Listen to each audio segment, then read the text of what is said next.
So in this segment, we're going to have a little conversation about the new Tory leader with Kemi Badenoch, and so she has a really luckily, really kind of tough battle in order to kind of stabilise the Conservative Party, with Labour being kind of centre right as they are, the Reform Party eating up kind of their right wing support, but also the Lib Dems as well, kind of existing within the middle as well. She has a tough journey ahead of her in terms of just making sure she can win seats because of the first past the post system we have.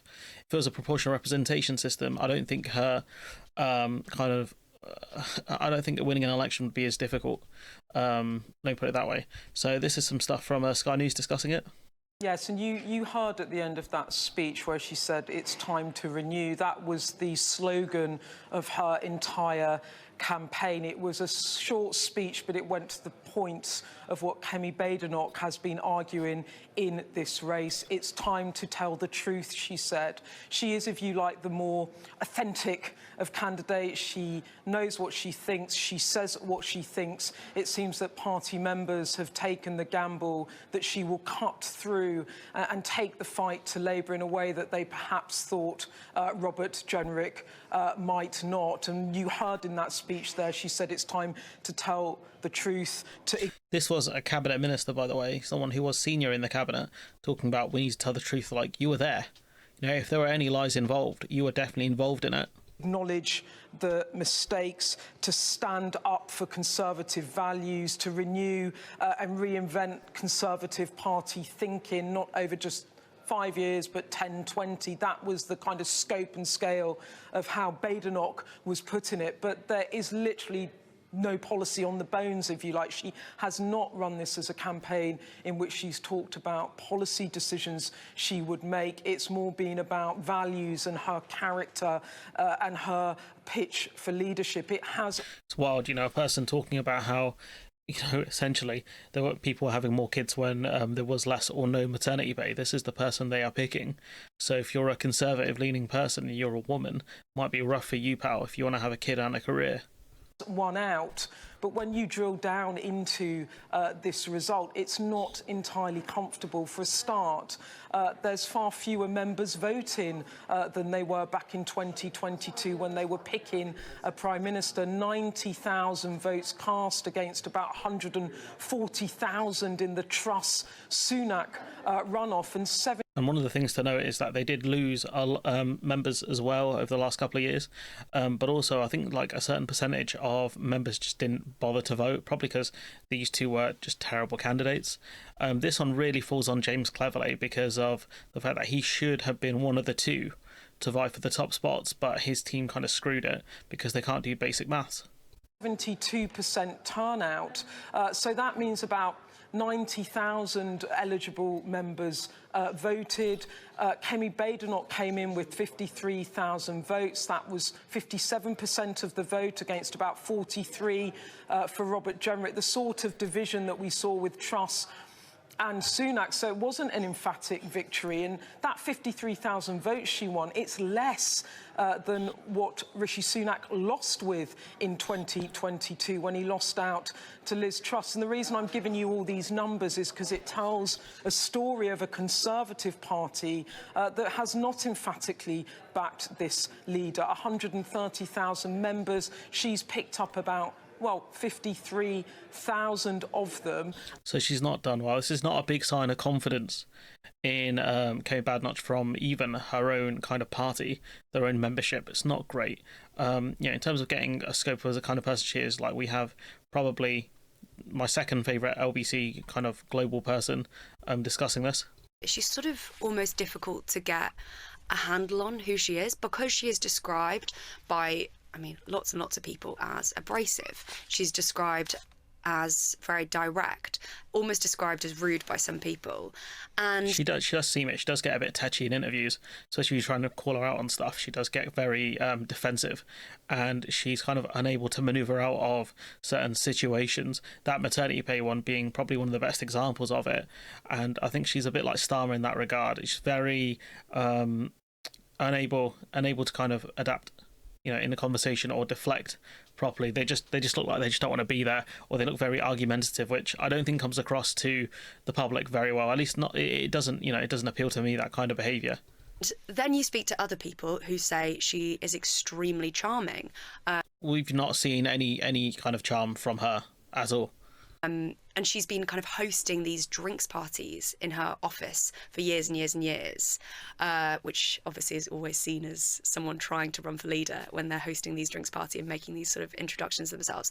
And apparently, so her way is just to get people wasted. They're probably the ones that I find her charming. It's a bit embarrassing. Apparently she can really hold that room. She sort of got this electric personality when she was trying to convince other MPs that she should. Who is this? Is there a different Kemi Badenoch? Is it a different person? What is this? She's no charm. She's very not just direct, very argumentative, very touchy. That's who she is. Like I've not seen this other person in all of these interviews. This funny, charming person at all. Go for leader. So there's that part of her, but then there is the rude part of her, and she's sort of seen as seeing things in black and white, wanting to answer questions. And one of the reasons, apparently, that she doesn't love doing interviews with journalists, we kind of mentioned already, she hasn't done lots of interviews during this process. She doesn't seem to like journalists very much, I think it's fair to say. So I put that to someone who works for her, and they said, some of her best friends are journalists. Talk to the racist person. Some of my best friends are black. So that'll show you. But I hate to see her enemies. But honestly, her team seem like they're pretty bad, especially with an answer like that. Just say you don't like bad journalists or something like that. But she's sort of, yeah, she doesn't love doing interviews because she sees everything in black and white, and she feels like there's this kind of gotcha mentality. The other reason, apparently, that she hates doing morning rounds is because she's really, really, really not a morning person. And apparently she says that she doesn't feel like her brain sort of switches on until midday. I'm warming to her. Which is not a great sign for someone who wants to be a Conservative Party leader. We've heard this from a few others. This thing, because there is this sort of narrative, and I know that her campaign pushes back on this very hard, this suggestion that she maybe doesn't put the work in. Do you think that's connected to that, this idea of her? I mean, in terms of trade deals, she didn't get much done. In terms of, being, I think she was Women and Equalities Minister as well, she didn't get much done.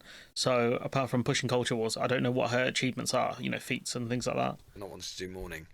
Well, I mean, her team do push back on that very, very strongly. But the problem is there is this narrative around Tory MPs that she is lazy. And I think part of that is probably, in juxtaposition to Robert Jenrick, who's getting 3-4 hours. Well, if you think about it, she says her brain doesn't wake up till 12. The average working day probably finishes around 5. So, she's working barely 4 hours a day. Buddy. Yeah, who's just constantly out there doing media rounds, and I wonder whether that is part of it. He was doing that because he was losing at the time. This from Ali Mirage. This kind of stuff annoys me when people use minority groups as tokens. Because again, it's more about policy than anything. Having people achieve things like having Rishi Sunak become prime minister is big, I think, for the Asian community, in the sense of like it shows you that the kind of things that can be done despite even if you're from a minority background. He's also a guy who went to private school and is incredibly wealthy. So it's more of a symbol of that. Like even if you're a brown person, if you're born into wealth and have good connections, you can make it far in society. Having Rachel Reeves as the first female chancellor is big, but we've had female prime ministers as well. We've had Liz Truss, Theresa May, Margaret Thatcher. They weren't any indication of people who did well. I mean, there's the infamous statement where an interviewer asked the lady, do you think Thatcher had girl power? And she was like, yeah. It's like, did she use girl power when she put down guerrillas in a certain country? Essentially guerrilla forces.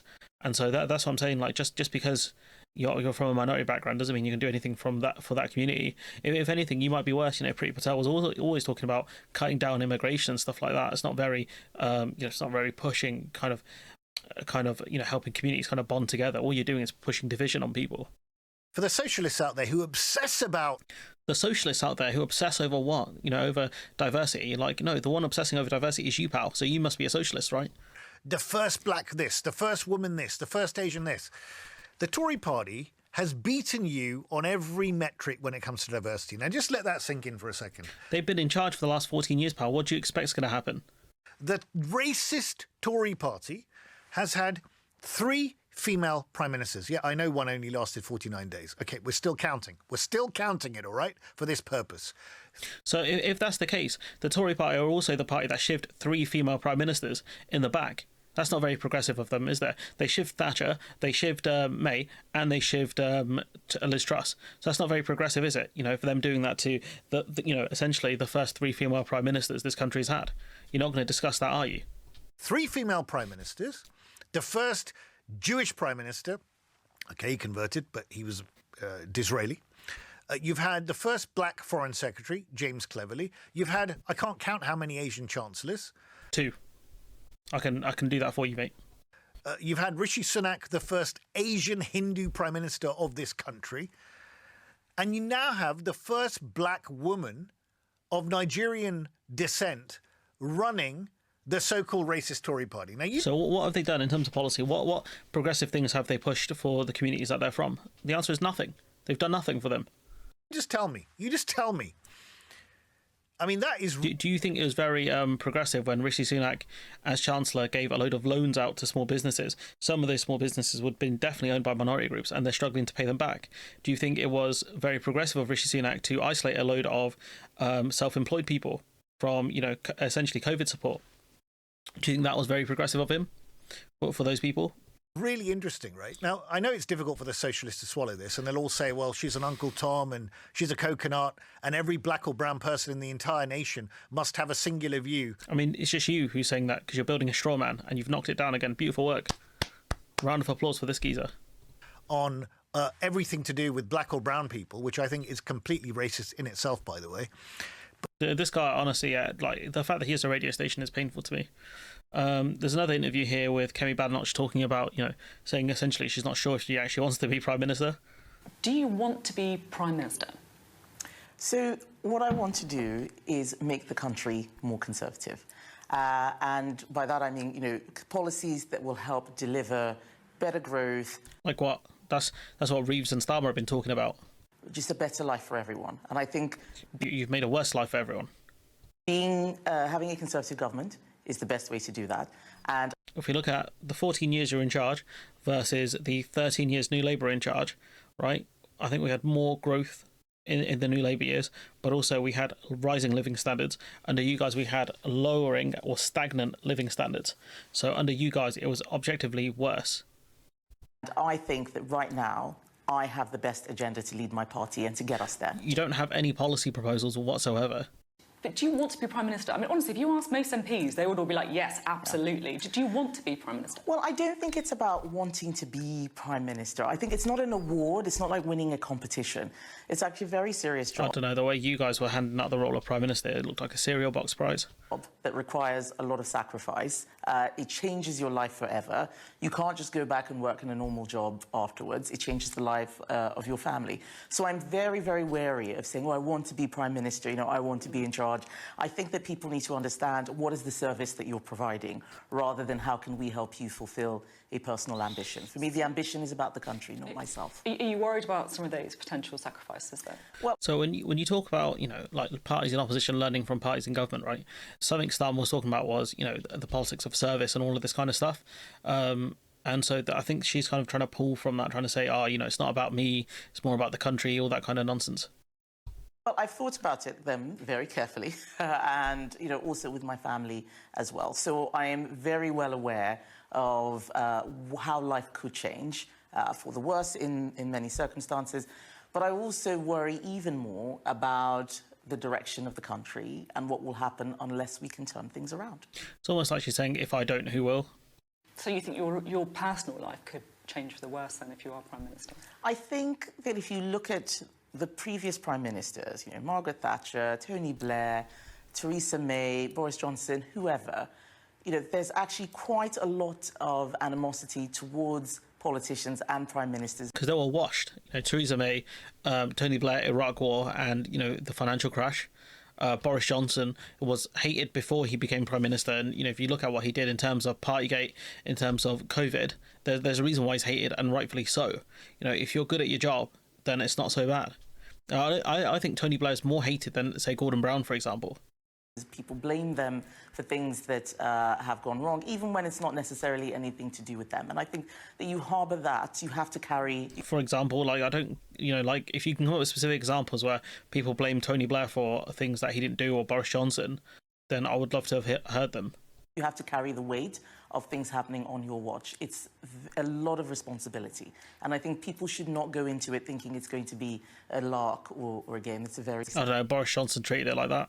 serious thing. But right now, what I'm campaigning for is to be leader of my party and be leader of the opposition. That is what the public has said Conservatives should do right now. Yeah, no, it's not. It doesn't.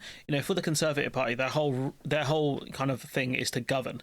They want the leader of their party to be prime minister. So for Kemi Badenoch to be, I'm not too sure, all this kind of stuff, I'd be a bit nervous. I'd be a bit nervous if I was a Tory in that sense.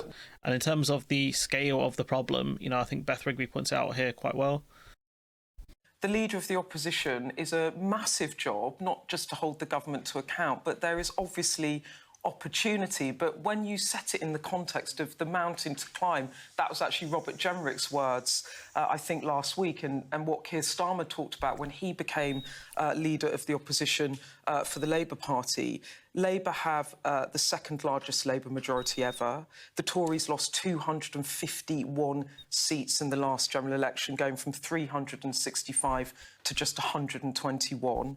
It was their worst performance at the polls since the mid-19th century, for nearly 200 years. So I'm sure fact, not fiction, was around for that one. Hey. The scale of the defeat is enormous, and so this is going to be a really, really hard job for either Kemi Badenoch or Robert Jenrick. It's a depleted party, and it's not just that. I'm going to do a video, hopefully, on looking at Kemi Badenoch's top team, and I'm telling you now, her team is awful, really, really bad. In terms of the talent pool there is abysmal. So if you look at Reform picking up 4 million votes, beating the Tories in so many seats where the Conservative vote split and Labour went through the middle. And then on the other side of it, look at Ed Davey and the Lib Dems, 3.5 million votes, taking 72 seats. It's a party being squeezed by both sides. And I think that we'll continue to see that. I think the Lib Dems will keep growing in strength, especially since they're pushing more kind of progressive policies, especially on a kind of elderly healthcare and things like that. And so I think that's going to further push out the Tories, especially when I think there'll be older people looking at the Tory party, even looking at Labour and thinking, you're not going to do much for me. And I think the Lib Dems can kind of steal a march on that. But, as you referred to in the introduction there is some hope. There was a poll out last night, one poll, but it put the Tories in lead of Labour by just 1 percentage point, or 29% of the vote share versus 28% for Labour. But it's the first time in 3 years that the Conservatives have edged ahead of the Labour Party. And I think it's a sign that people do generally dislike the Labour Party, despite this poll being an outlier. We have seen a massive decline in the polling of the Labour Party, but I don't think the Tories will be able to capitalise on it just because they were just in. And people remember them. Badenoch was a minister. That's why they should have gone for Tugendhat if they wanted a cleaner start. And further to that, I think this is going to be more the success of the Greens, the Lib Dems, and the Reform Party rather than for the Conservative Party. So there is something there in this budget that has been ill-received, and a Labour Party that won a massive majority but on a vote share that was around the level of 2019 when they lost the general election. So there's lots to go for. I think the big question in the Conservative Party is whether ultimately either of these two leaders have got what it takes. And there is an active discussion already amongst Conservative MPs and supporters about whether Kemi Badenoch or Rob Jenrick actually lead the party into the next election, or they need to change leader again. I did notice James Cleverly saying he wasn't going to serve on either of their front benches. That to me, straight away, I was like, oh, that's a guy with an eye on the next contest. Yeah, right? he said he... And, if she doesn't make it to the general election, I wouldn't be surprised, but I think it's more damaging for the party that this is a party that's still infighting. They've been infighting with each other since, really since 2016, the Brexit referendum. So you're talking about near a decade that there's been this much infighting within one party. The only difference now is it'll be a bit more, it won't be covered as much because they're not as important as they were. The governing party infighting is massive news. The main opposition party infighting, that's normal, because they're always going to be fighting over direction and things like that. But I think if there's more Tory infighting, it's going to be very damaging for them. I'm here for it, My only fear is the Reform Party. That's the big fear I have. And the only positive of first past the post is it does keep goons like them out. The question is for how long, because they have taken seats off the Conservatives, and that will be what they're going to go for. They're going to go for right-leaning seats that are disaffected Conservative voters, like coastal areas mostly, I think. And it'd be interesting to see what kind of their long-term strategy is. But the only other good thing is that Nigel Farage is quite old. So, he won't be around forever. So I don't know who they're going to get to replace him, because that's one of the things they've struggled with. Farage has been the poster child of the right wing in the UK for a long time now, and there's not really anyone to replace him in that respect. He's going to go to the backbenchers. I mean, Ruth Davidson, who backed James Cleverly in the leadership race, she told us on our Electoral Dysfunction podcast this week, she said she really found the choice difficult. She voted for Rob Jenrick, but she did so because she doesn't think that he's necessarily going to lead, whoever wins, will lead the party into the next general election. Just wild thinking, oh yeah, I voted for him, but I didn't think he was going to be there long term. It's crazy, baby. You might as well just not vote at that point, especially when Jenrick was the more right wing out of the two anyways, which is kind of crazy to hear when Badenoch is involved. But anyways, let me know what you think of this in the comments below. Like, comment, share, subscribe, support the channel on Patreon if you can, and hopefully I'll see you in the next one.